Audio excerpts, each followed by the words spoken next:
Today I will talk about my English journey. Actually আমি কিভাবে রাহাস English কেয়ারের সাথে ইনক্লুড হয়েছিলাম, আমার যাত্রাটা কিভাবে শুরু হলো এবং কেন আমি ইংলিশ যাত্রায় আসলে এসেছিলাম, ইংলিশটা আমার জন্য কতটুকু ইম্পর্টেন্ট ছিল। আমার একটা ইচ্ছা ছিল যে আমি ডুয়েট অ্যাডমিশন নিব। সো সেটার জন্য আমার একটা একটা বিগ পার্ট বলা যায়, সেটা হচ্ছে ইংলিশ। ওই সাইডটাতে আমি অনেক বেশি উইক ছিলাম। তখন আমি ভাবি যে আমার আসলে একটা ইংলিশ কোর্স করার দরকার। তখন আমি অনলাইনে ইনস্টিটিউট খুঁজছিলাম যে আমি বাসায় বসে বা সামহাও নিজে থেকে ইমপ্রুভমেন্ট করা যায় কিনা। সো আমি অনেকভাবেই নিজেকে ইমপ্রুভমেন্ট করার চেষ্টা করছি, যতটুকু পসিবল হয়েছিল আমি করেছিলাম, কিন্তু সেখানে লটস অফ কনফিউশন ছিল। For this reason I need a good guider. Then আমি অনেকগুলো ইনস্টিটিউট পাই, কিন্তু আমি অনেক জায়গায় ফিজিক্যালি ক্লাস করেছিলাম এবং তাদের অনলাইন ভিডিওস দেখেছিলাম, অনেকগুলো থেকে আমি স্যাটিসফাই হতে পারি নাই।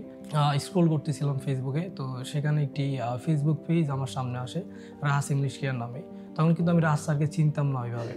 তো দেখতেছি যে একটা পার্সন একটা ক্লাস নিচ্ছে অ্যাবাউট ভয়েস চেঞ্জের যে স্ট্রাকচারগুলো সেগুলো আমি ধরে রাখতে পারতাম না, বা আমি হচ্ছে যে সাবজেক্ট অবজেক্ট ঠিক রাখতে পারতাম না। এই জিনিসগুলো আমার খুব বেশি পেইন দিত। আমি কিন্তু অনেকগুলো কনফিউশন সলভ করে ফেলছি। তখন জানতে পারি এটা রাহাত স্যার, উনি তখন আমি ওনার ফিজে আর একটু ডিপলি যাই এবং সে স্ক্রোল করে দেখি যে সেখানে অনেকগুলো ক্লাসেস অনলাইনে বিভিন্ন টপিকের উপরে সাজানো গোছানো। প্রত্যেকটা ভিডিওর মধ্যে আমি প্রায় 8-10টা ভিডিও দেখছি, আমার কাছে খুব ভালো লাগছে এবং স্যারের যে টিচিং কোয়ালিটি বা মেথড ছিল ওই জিনিসটা আমাকে অনেক বেশি ইনফ্লুয়েন্স করে যে আমি আসলে যেমনভাবে একটা ইনস্টিটিউট বা একটা টিচার, অ্যাকচুয়ালি আমার একটা টিচার প্রয়োজন ছিল, একজন গাইডার, যিনি হচ্ছে যাকে আমি আমার মনের উইকনেসগুলো বা হচ্ছে আমার বিষয়গুলো আমি তুলে ধরতে পারবো এবং উনি আমাকে গাইড করতে পারবে। তো সেই কনফিডেন্স থেকে আমি রাহাস ইংলিশ কেয়ারের ফেসবুক পেজ থেকে যে নাম্বারটি পাই সেখানে আমি কল করি। দেন সেখানে তাদের যে অথরিটি ছিল তাদের সাথে আমার কথা হয়।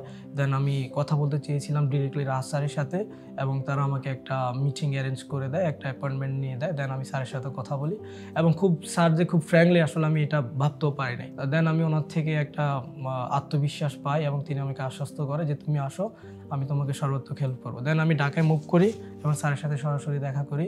দেন আমি সরাসরি স্যারের ক্লাসে জয়েন হয়ে যাই। আমি ভর্তি হয়েছিলাম আবাসিক ব্যাচ, আমার ব্যাচ নাম্বার ছিল 5। সো স্যার আমাকে পার্সোনালিও টেক কেয়ার করতো। তো সেখান থেকে আমি খুব বেশি সময় লাগে নাই। আমার একটা সময় আমার খুব ইচ্ছে ছিল যে আমি যদি একটা ফ্লুয়েন্ট স্পিকার হতে পারতাম ইংলিশে। আসলে স্মার্টলি হ্যান্ডেল করার জন্য বা উপস্থাপন করার জন্য আমাদের ইংলিশটা অনেক বেশি প্রয়োজন। সো অ্যাট এ টাইম আমি ইংলিশ স্পোকেনে ভর্তি হই এবং আমার খুব বেশি সময় লাগেনি। স্যারের গাইডলাইন্সের তত্ত্বাবধানে আমি অনেক ভালো করতে পারি। আমার প্রায় 27 দিন সময় লাগছে ইংলিশ ফ্লুয়েন্ট কথা বলার জন্য। সেখানে অবশ্যই অনেক মিস্টেক ছিল, বাট আমি ওপেন ক্যামেরায় আমার ইন্টারভিউ ছিল।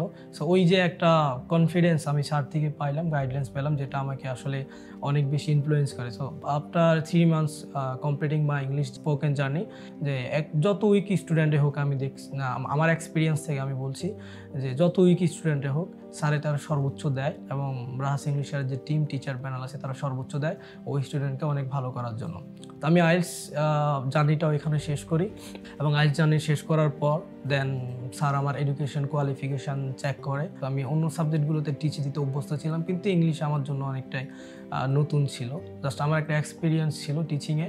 আমার এডুকেশন কোয়ালিফিকেশান অ্যান্ড আমার পারফরমেন্স সব কিছু স্যারে জাজ করে। দেন স্যারে আমাকে একটা ইন্টারভিউতে ডাকে। আমি ওই ইন্টারভিউতে ভালো করি, স্যার আমাকে একটা অপরচুনিটিস দেয় অ্যাজ এ মেন্টর হিসাবে। আমার রাহাস ইংলিশ কেয়ারের যাত্রাটা শুরু হয়।